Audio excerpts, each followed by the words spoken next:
Hey, good evening, race fans, and welcome back to another Inside Edition of the Voice of Victory Lane podcast with Kip Thompson. Hope everyone's had a great week and looking forward to some great racing this weekend. We have a huge event, the Fayetteville Motor Speedway this weekend, the U.S. International INAX Legends Challenge. The national championship is going to be held inside the Fayetteville Motor Speedway. The Carolina Bull Ring will be full of legend cars, full of race car drivers from all over the country.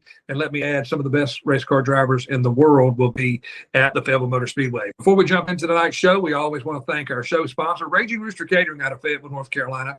Tony and Bobby Jackson do a phenomenal job with their catering business. You need to call them today if you're planning an event. They will come to your event for a group of 30 people or more. They have a huge menu.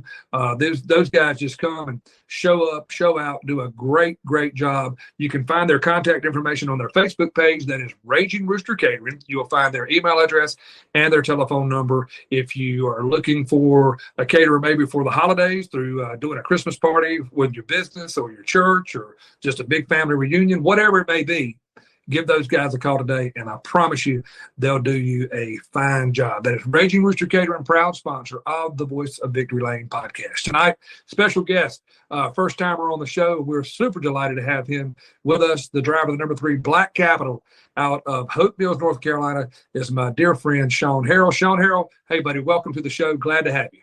Oh, yeah. Appreciate you having me on. Oh yeah, man! So I've been excited about talking to you. We were talking one day last week, and wanted to try to get you on the show last week because you had just come off that win at Lakeview on October the 29th, and sounds like you're feeling better. Look like you're feeling better, and oh yeah, and glad to hear that as well. But hey, man, congratulations on capturing that win. That makes win number 2 for the 2022 season for you and your team right there inside the Lakeview Motor Speedway. Oh yeah, I appreciate it. So you guys have been involved this season in running the I-95 Challenge. I know you've run some local races at Lakeview and at Fayetteville, but also have been involved with the Steel Block Bandits. I think maybe you ran 4 or 5 of those. And every time you go out, man, you always do a good job, and just a fun driver to watch, because some people, their ability to drive race cars makes it look easy. You're one of those guys that I would put in that class, because you just make it look real smooth, when you're going through the corners and stuff. And, always a pleasure to see you on the racetrack. But let's talk about what a challenge 2022 has been this year with the increased cost, the limited supply of tires. It's just been a really tough year, hasn't it? Yeah, it's crazy. The price of fuel, the price of tires, getting tires. I mean, and getting other parts too. It's been a challenge.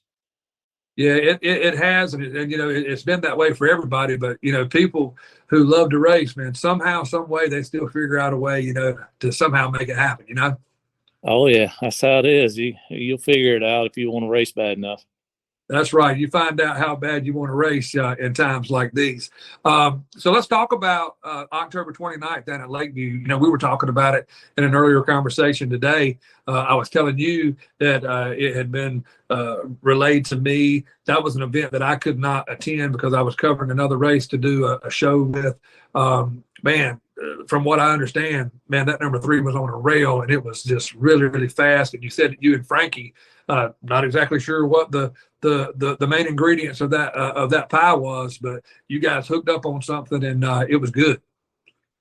Yeah, I don't know exactly what. The track was different. I mean, it was misting the whole night. Like I said, it was totally different than what Lakeview normally is, and we just kind of threw something at it, and I mean, it was pretty good. Best car I've had in a long time. Yeah, well, congratulations on the win. And when you talking about Lakeview, and since the change of hands and the new promoter at Fayetteville with David Mitchell, over the years, racing as much as you have at both Fayetteville and Lakeview, and you've seen a lot of changes in both of those places. Fayetteville, Dave, just as soon as he got there with his crew, they started making changes like right away, created the bull ring. How do you like the new configuration at Fayetteville? I know it's got to be fast. It's fast. Like I said, I mean, I hadn't quite figured it out yet. I mean, we've won a few races since they've changed it. It just, we're used to, I grew up racing at Fayetteville and Lakeview, and we're used to the longer tracks. And But it's definitely made us, have to challenge ourselves on how to, figure out the car. Cause I'm you have to drive those tracks a lot different than you did the old way. So, I mean, it's made me had to change the way I drive, when I go there. Well, talking not only about the Fayetteville Motor Speedway, Lakeview in itself through 2022 saw a lot of changes. They've done some modifications to that track. Got a lot more banking in it, than what we've all been accustomed to seeing. I know it's a difference for you from what I see, what you see, because you're behind the wheel driving on it. But talk about Lakeview. That's a different feel in itself too. Yeah, they've made a lot of good changes there. I mean, they've tried to widen the track out. They've changed the dirt on it. I mean, and then Scott and them, they've done a good job. They each year they tried to improve a little more, and I mean, he's done a phenomenal job. From where it was, a few years ago. So I mean, every time we go there, I mean, I always enjoy myself. Yeah, well, it's two racetracks that you could flip a coin to say, hey, they're probably for you from where you're located and where you run pretty often. Both of those considered kind of like home tracks to you, even though they're two different tracks, two kind of local home tracks for you. Yeah, Lakeview's 50 minutes and Fayetteville's 15 minutes. So that's pretty close. Yeah. Well, whenever you talk about in an earlier comment that you made, racing back in Fayetteville in the old days and the old track.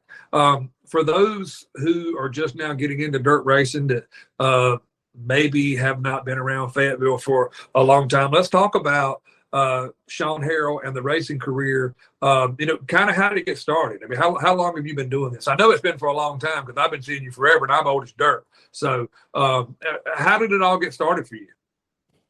It started with my grandfather, my mom's dad. He used to take me out there and we'd go watch.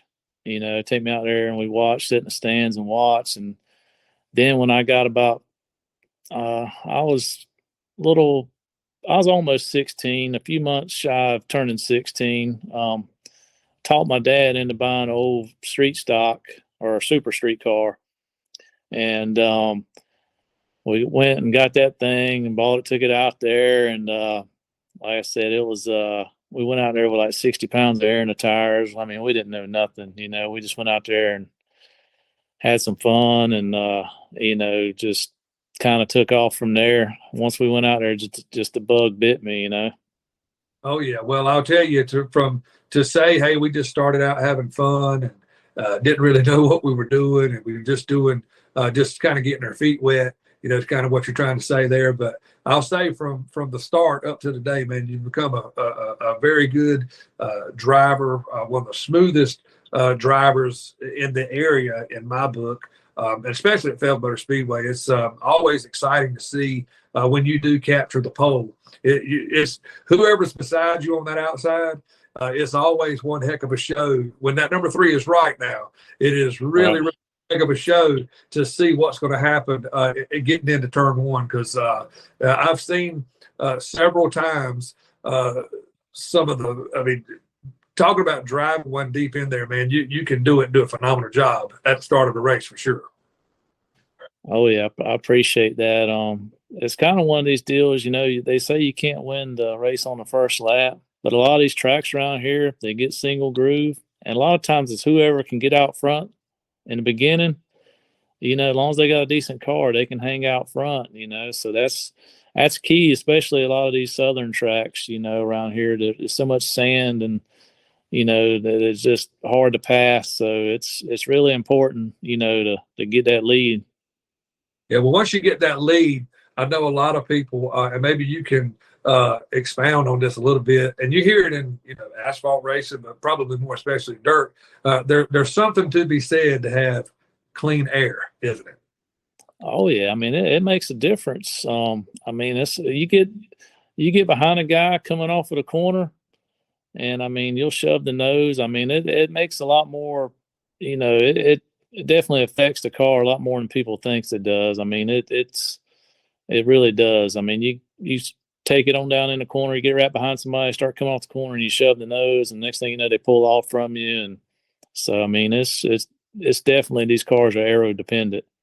Yeah, well, it looks like, a lot of the racetracks, like you said, that you do see is a lot of times of all the different racetracks that I go and watch and cover races or announce a race for somebody, you'll see, like you said, one groove racetracks. Well, it looks like here at Fayetteville, I know you weren't there for the Clash race, but I mean, you may have been there, but you didn't run in the Big C Memorial in the Carolina Clash Super Late Model event there in September.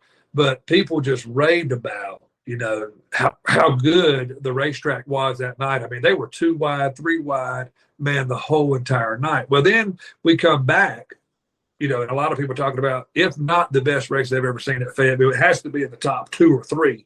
People are still talking about that Clash race, just the way the racetrack was prepped. And I mean, it was just, if you could say perfect, call it perfect that night. Wayne and those guys did a phenomenal job. Well, they almost pulled off pretty daggone close to a repeat performance of the way that track was prepped for the Cash Money 100.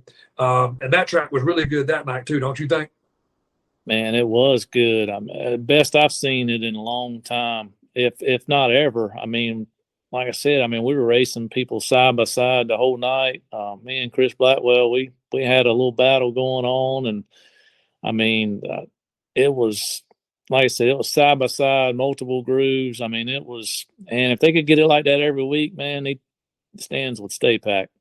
Well, that race was, what was funny about that, I mean, what's cool, the track was so good.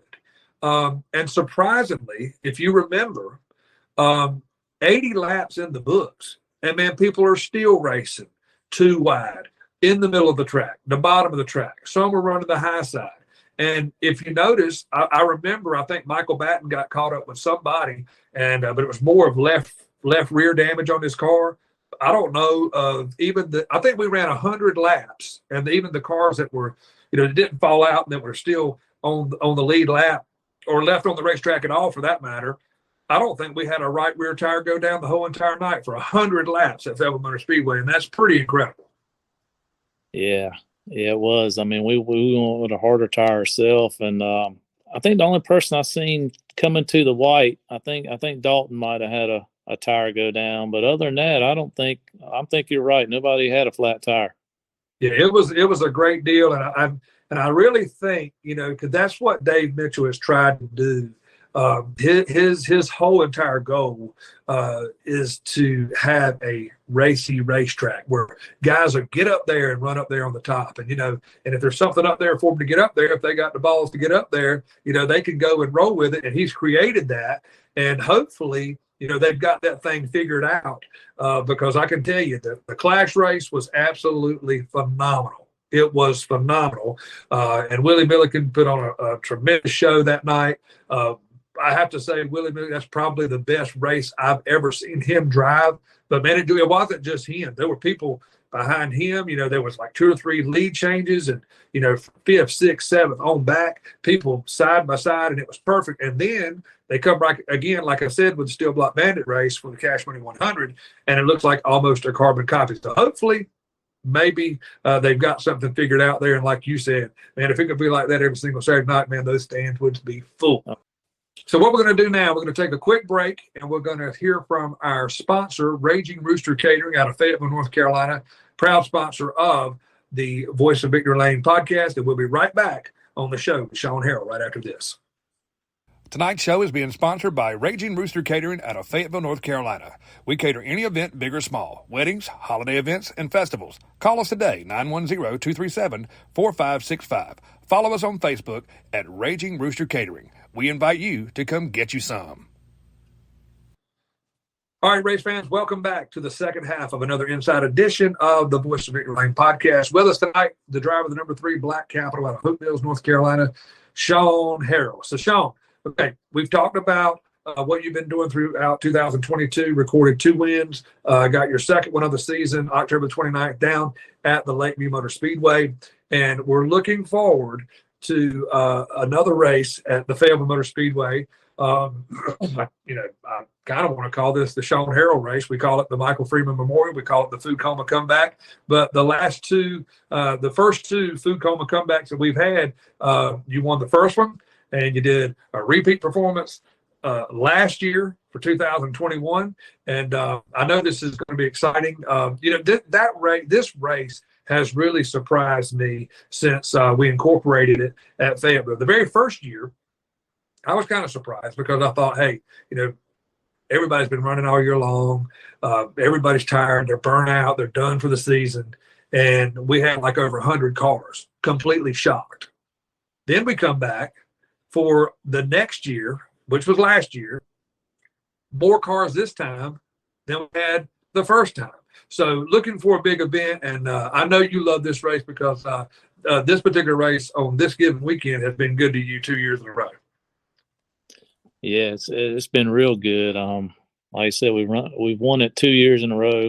I know last year we had a little luck on our side. Dustin had an issue, and but like I said, sometimes it's better to be lucky than good.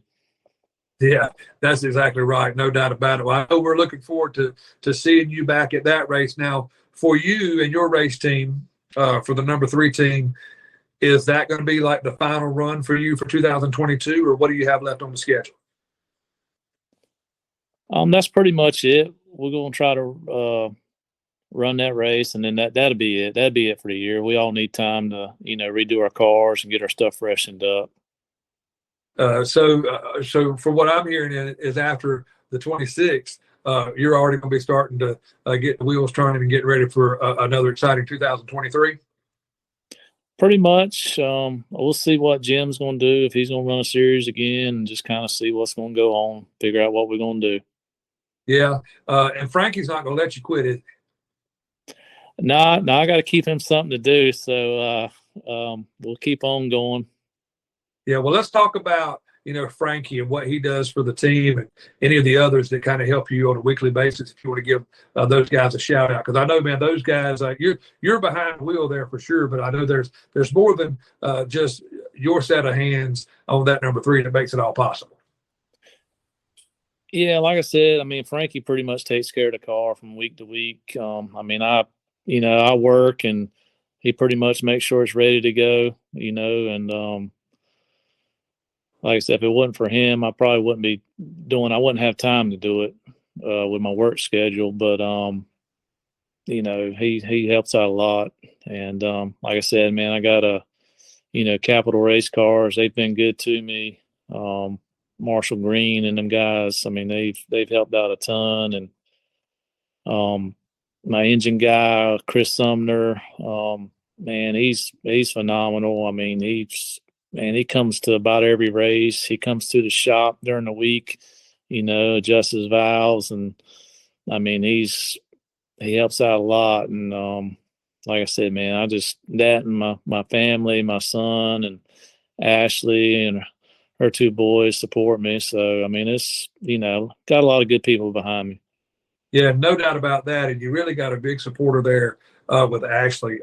Man, I tell you, she is really, really fun to watch when the race is getting really, really tight, or especially, man, if you're on the outside pole or sitting on the pole, she'll look at me and she'll be going like that. And I'm like, what's up? And she said, my heart rate's like 300 right now, whatever. We always pick about it. I said, let me check your pulse now. But she does get into it, and she is a really big part of being there for supporting you as well. Oh yeah, especially when you get to slicing and dicing some lap cars or something, man. Yeah, it's she's pretty funny to watch. Yeah, she gets a little nervous, man, but I got to hand it to her and give her a little shout out, man. She does get into it, and it's exciting to try to keep your eyes on her and the race at the same time, because she definitely gets into it, and it's great that you have that little support staff there. And I know, man, Frankie, good gosh, man, he's been around forever. Pretty much. He's been around a long time, so he's very knowledgeable, and like I said, he's sometimes it's hard to get him to smile, but we win a race, he'll end up smiling a little bit. If you park it on the pad for the third time in a row on Thanksgiving weekend, I'm sure we'll get a smile out of Frankie again. I'm sure. That's right. He better smile, hadn't he? Yeah, he better. Well, listen, man, we wish you the best of luck in the upcoming race for the Food Coma Comeback. That is November the 26th, the weekend, the Saturday after Thanksgiving. It's the Michael Freeman race. The Carolina Outlaw Super Streets there to the big memorial race to remember Michael Freeman. And then we'll have that limited late model show there for the Food Coma Comeback 3. It's going to be an exciting weekend. Everybody go spend time with your family and then spend the rest of the weekend with us at the Fayetteville Motor Speedway. Sean, hey, we just want to take time to thank you, man, and congratulate you on a good season. Congratulate you on picking up the win on October 29th back at Lakeview. And we wish you the best of luck the rest of the way. And thanks for taking time to be on the show. Oh, yeah, I appreciate it. And like I said, just appreciate you having me on. And like I said, thanks again. Yes, sir. Everybody, that is Sean Harrell, driver of the number 3 Black Capital out of Hope Mills, North Carolina. He runs in the limited late model division. We see him from time to time with the I-95 late model challenge. And also he runs from time to time in the Steel Block Bandits series as well. So we're going to sign off the show tonight. But before we go, again, we'd like to thank Sean Harrell for being on the show tonight. I'm Kip Thompson, voice of Victory Lane Podcast, and we want to thank our show sponsor as we close out, as always, Raging Rooster Catering out of Fayetteville, North Carolina, Tony and Bobby Jackson. Those guys will feed a group of 30 people or more. You need to find their contact information on Facebook. Their Facebook page will allow you to see their email address and their telephone number. Contact those guys today. Also keep in mind, big show, biggest show in history on dirt for the U.S. International INEX Legends. The championship will be inside the Carolina Bull Ring at the Fayetteville Motor Speedway. Practice will start on Thursday afternoon around 4 o'clock. And then it looks like because of weather, the schedule has been altered a little bit for action on Saturday and Sunday. And as always, hey, always be on the lookout. I could be coming to a racetrack near you, and you could be who we're talking about next. Everyone have a great week. Hope to see everybody at Fayetteville Motor Speedway this weekend. Thanks for watching, and we'll see you guys soon.